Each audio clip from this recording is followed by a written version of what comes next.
Venezuela, China's proxy in America's backyard. Commentary.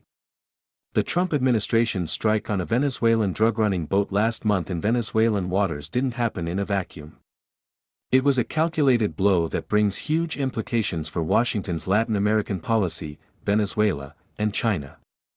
In one act, the U.S. government's drug war has become part of a much larger one, and the ripple effect will be massive. In fact, the United States has deployed a group of battle vessels in the vicinity of Venezuelan waters, in case the message wasn't clear. The status quo ante of a relatively passive America doing little about the drug-running Venezuelan regime is over. China's huge investments in Venezuela. Venezuela is no longer just another failed socialist state that was once the richest nation in Latin America, it has become a geopolitical battleground.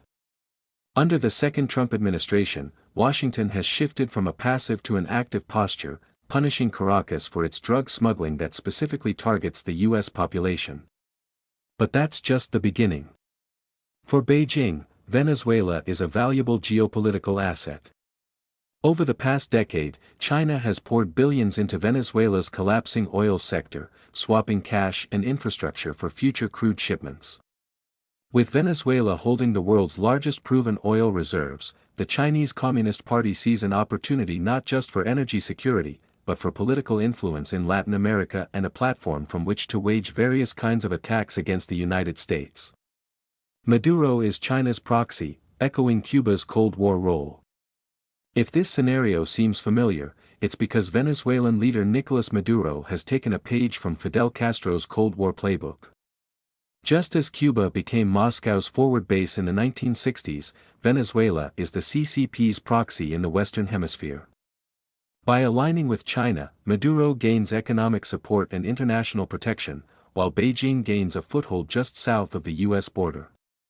This evolving partnership mirrors the Soviet strategy of projecting influence close to America's backyard. CCP's key role in Venezuela's drug trade. As one might expect, Beijing is taking full advantage of Venezuela's corrupt government and proximity to the United States. Reports from U.S. officials point to Chinese companies supplying precursor chemicals used to manufacture fentanyl and other synthetic drugs. That's a direct result of the CCP's approval. Many of these drug precursor ingredients are funneled through Venezuela, where local cartels process and re-export narcotics northward. This shadow trade has become a growing flashpoint between the United States and China, with Washington accusing Beijing of enabling the flow of lethal drugs into American communities via Venezuela's porous ports. Of course, Beijing denies any such involvement.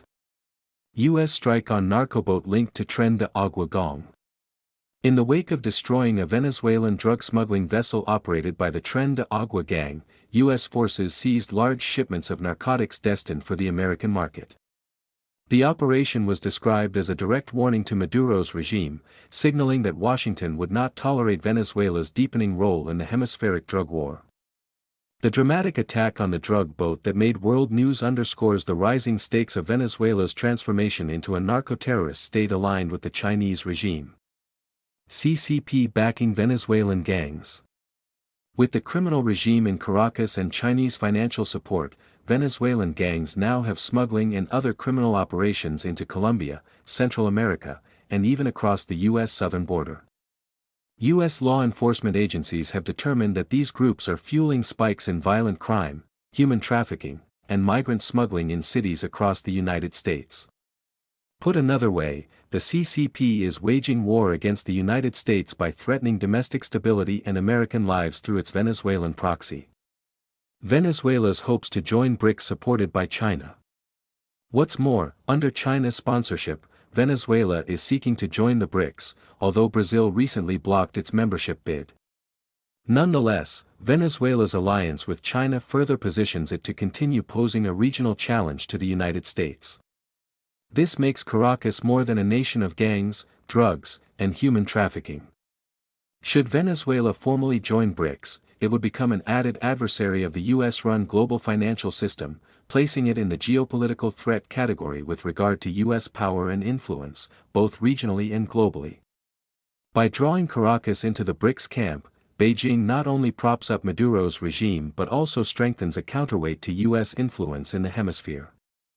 Analysts argue this is part of a broader CCP strategy to distract Washington from Asia by igniting instability in its backyard. This potent Latin American proxy front allows China to pressure the United States on two continents at once. A new Cold War in the Americas. Venezuela is no longer simply an economic and humanitarian tragedy, it's a frontline in the U.S.-China geopolitical rivalry.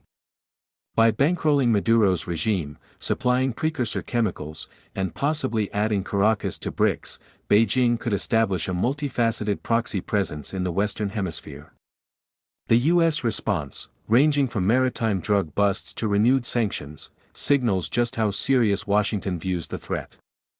Just as Cuba once served as Moscow's Caribbean pawn, Venezuela is Beijing's beachhead in the United States' backyard, ensuring that a potential U.S.-China conflict may be fought not in the South China Sea, but just south of Miami as well.